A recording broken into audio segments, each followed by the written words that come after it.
Hello my fellow pilots and welcome again to another episode of Star Citizen FM, episode 41. Star Citizen FM is your fan community source for anything related to Star Citizen, the community, or anything else in the verse that might catch your fancy.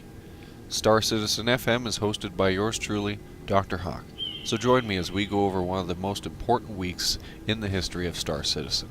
So on October 10th at 6:30 p.m. CST, we had our very first Citizen Con. Had a slight issues with YouTube's and a few issues here and there, but otherwise this convention was actually pretty interesting for all intents and purposes. We got to see a lot revealed, got to see, or at least hear about things to come, and I think we have a very good idea of where the game is at this point. And as always, we got teased a little bit of eye candy here or there. If you're unable to attend CitizenCon, don't worry, Star Citizen FM has you covered. I'll be going over some of the highlights as well as maybe lowlights of the 24-hour live stream. And sorry, I have to correct myself, it wasn't 24 hours. So, starting off first, I think we should go off with some of the bigger announcements that were revealed. Our first one being that, yet again, we've reached our goal. During CitizenCon, we achieved the $22 million stretch goal. With this, we have unlocked the facial capture system that has been promised to us. This is a technology that uses a series of cameras to capture real heads and import them into game. This will let the team more easily create a variety of realistic characters. In addition, the technology is mobile enough to allow us to take it on the road and capture select fans during special events. You can learn more about this technology at Infinite Realities. So with that in place, we will now be able to see the likes of Pleasure, Rise and Bull, Alara, or anybody, I guess, who they decide to import into the game. Into what capacity we do not yet know. Maybe these will be additional faces you can select during character creation, or maybe they will even be just NPCs that you can find and give rum and watch them, fall into the abyss of alcoholism. I'm looking at you, Alara. We all know you have a problem, and the first step to admitting you have a problem is admitting you have a problem. We're here for you. Moving on, after the $22 million stretch goal, it was revealed there is a $24 million stretch goal, a public transportation system. Need to get from one place to another but don't have a starship? We're building a galactic transportation system. You can travel via transport from system to system in Star Citizen, and even ship items, like a ship you need to move to another hangar. With this stretch goal, we'll expand the system. Starliners, long-range transports, charter ships, and even flyable shuttles. Let's take a moment to pause on this little stretch goal, as I think it's a fairly interesting concept. A few of you have already established moving groups or guilds, clans, companies, services. In fact, M. Palman, I believe you guys already have your starship moving business. So I think with something like this, if it's public, we may not be able to utilize it, but given that it will build the infrastructure for possibly private transportation systems, it could be fairly interesting for people who just say want to ferry people from point A to P. But that's me just gazing into the future, so I do not know if there will be private transportation systems. But for now, for those of you who need something to aid in your moving or plan to move a Hornet from Terra to anywhere you need to go, I believe this might come in handy for you. So, for 24 million we will be able to achieve that stretch goal and also be able to finally say that Star Citizen is fully funded.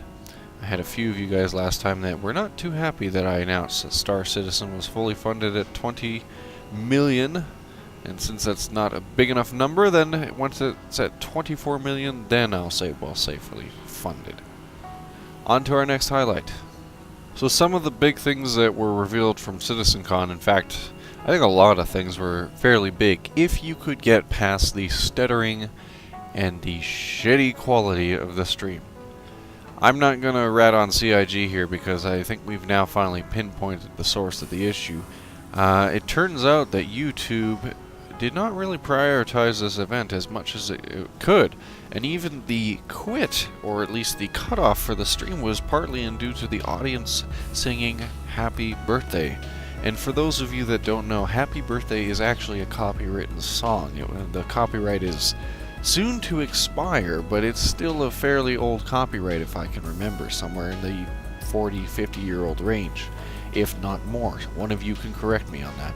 So as such, every time you sing Happy Birthday at a public gathering, you are technically violating a copyright. And as such, that person who made that copyright is a darn whiny little person, because so many people sing that now that it's completely asinine that a stream would be cut off just because somebody sang Happy Birthday. I believe it was for Benjamin Lesnick, and the crowd broke out to sing Happy Birthday, and the stream, yeah, we didn't get any more after that. Michael Moreland, our vidmaster, was kind enough to re-upload the entire session in full detail, and I believe there's a link right here. There should be a link on the screen, or you can check in the description below if you'd like to check out the whole stream in case you missed it. I do know some of you in Germany also had problems. You were not able to watch the stream, so if you weren't able to watch it, here is your link. Moving on though, aside from issues with YouTube, Chris Roberts and company have announced that they are going to try to use Twitch TV or any other alternate source in the future, since live stream and other sources are easier to work with than YouTube. I believe they still will be uploading to YouTube in regards to videos, Wingman's Hangar, etc. But I would look to Twitch TV or perhaps Ustream for any future live streaming events. If you were one of the lucky few that actually sat there and watched one of the greatest slideshows in the world, my hand is raised, or if you actually were there in person and had a great time, and to those of you I salute, I really wish I was there, you got to see some pretty juicy things. I guess the two things right off the bat were the Retaliator and Gladiator reveals. Now, the first thing we have about the Gladiator is the next few pictures that you see right above. Now, the Gladiator is supposed to be the bomber. This is a deployable bomber that is, I think, fits the role above what a Hornet is capable of, and yet not exactly capital ship quality. I haven't got my facts straight right now, so I'm spitballing, but the role I envision, or at least see this as, is kind of like you would a ground attack bomber in the days of old, trying to do runs against capital ships, or even bigger or smaller ships like a Constellation or even an Idris. Basically a heavy hitter. It doesn't look like something I'd exactly expect to survive in a dogfight. I don't know if it's capable as an A-10 or if it's above or below that benchmark, but I'm trying to view this as real world examples. However, if you plan to be using a lot of bombs, and I might, you can pick up your very own Gladiator in the store. I believe it'll set you back about $150, and it will only be on sale for the duration of the next few weeks. I also might be wrong in that regard as well. The other ship that we had revealed was the Retaliator. Now, to those of you that own a Constellation, you might see some similarities here. The Retaliator looks very close to the Constellation.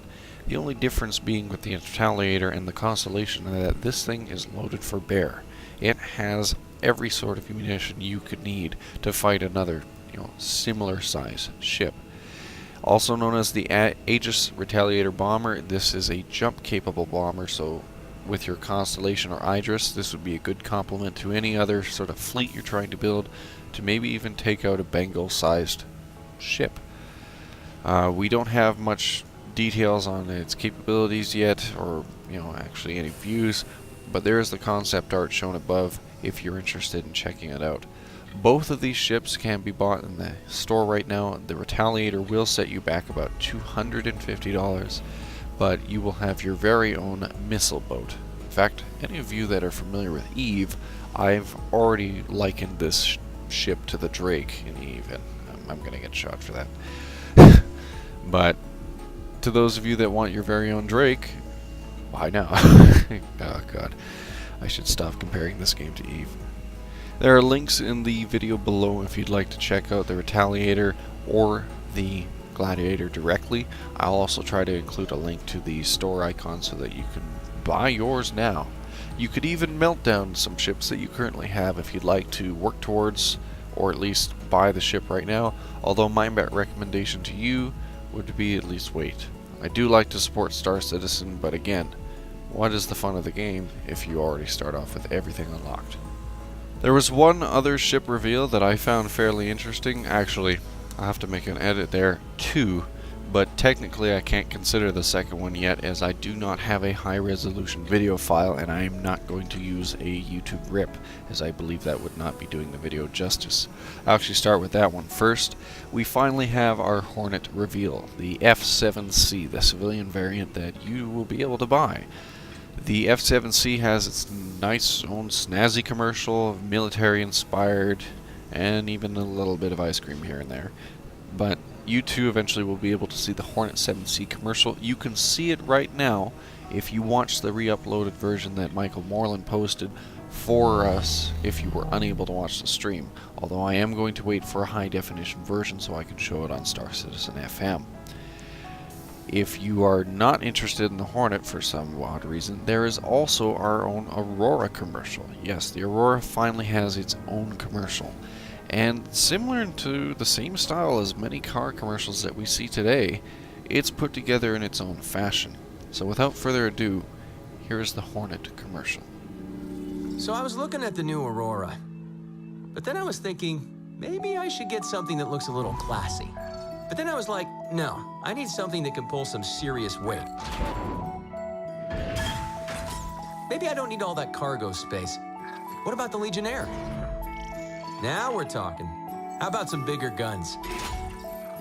Little bigger. No, little bigger. There you go. And maybe some rockets, too. Actually, I should probably upgrade the power plant. I did like the leather seats on that LX, though.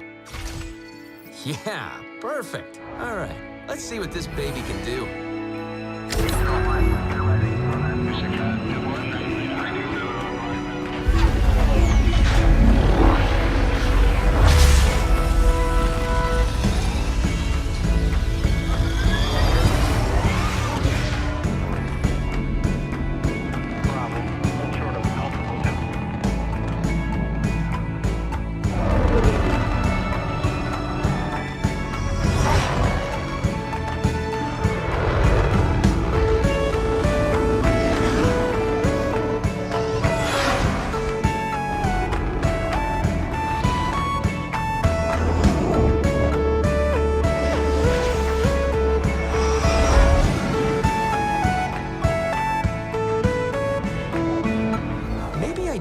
Bigger cargo.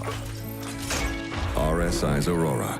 There are many like it, but this one is yours.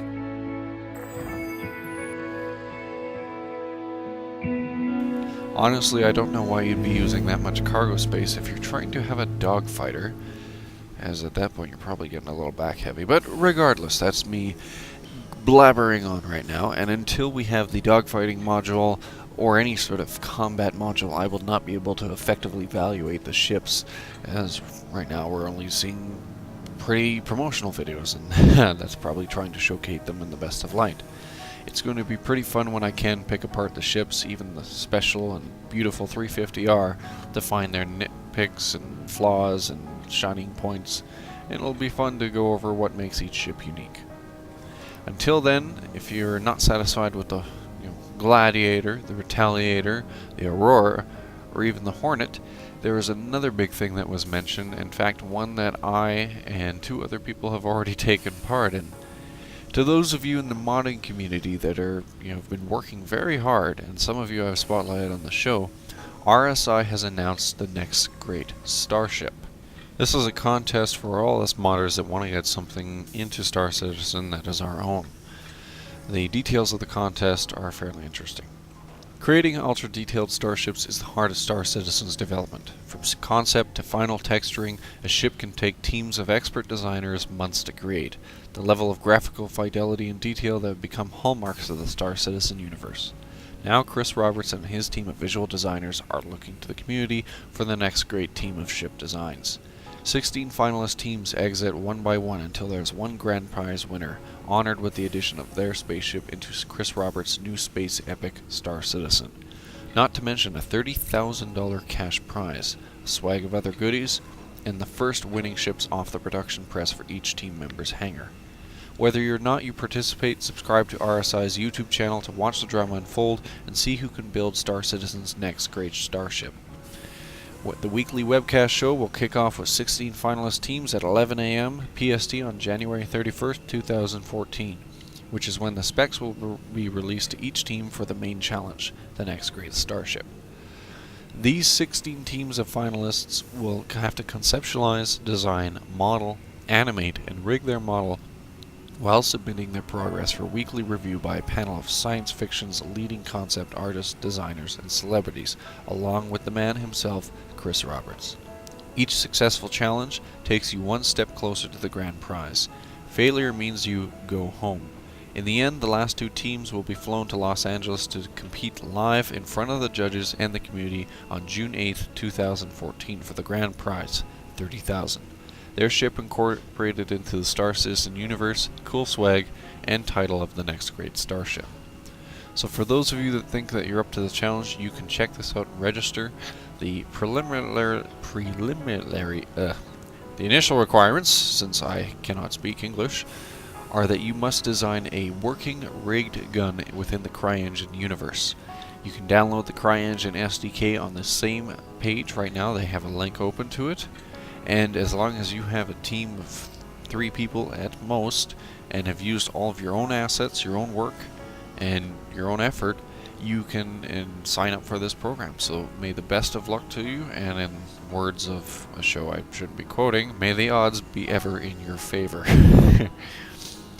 I have to admit, I've started this with a few other people, and I'm fairly excited to see where we can go with this, if anything, just because it's fun to get involved with this community. You guys have a lot of great ideas, and even to those that don't win, it'll just be amazing to see what kind of substance and fiction work that you guys come up with.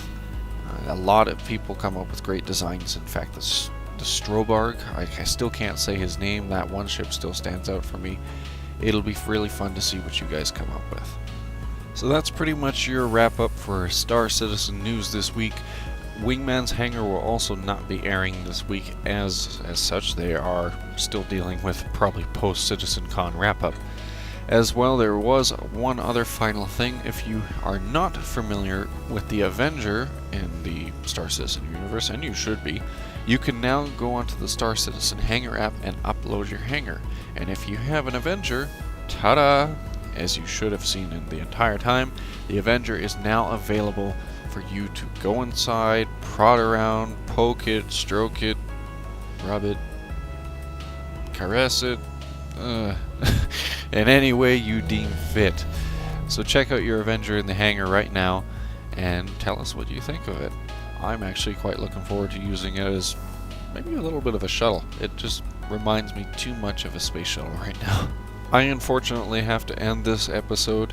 I don't know if some of you are aware, but in Canada we are a little bit weird and we celebrate Thanksgiving a month earlier than you guys, and I've kind of had to push this episode out fairly quickly.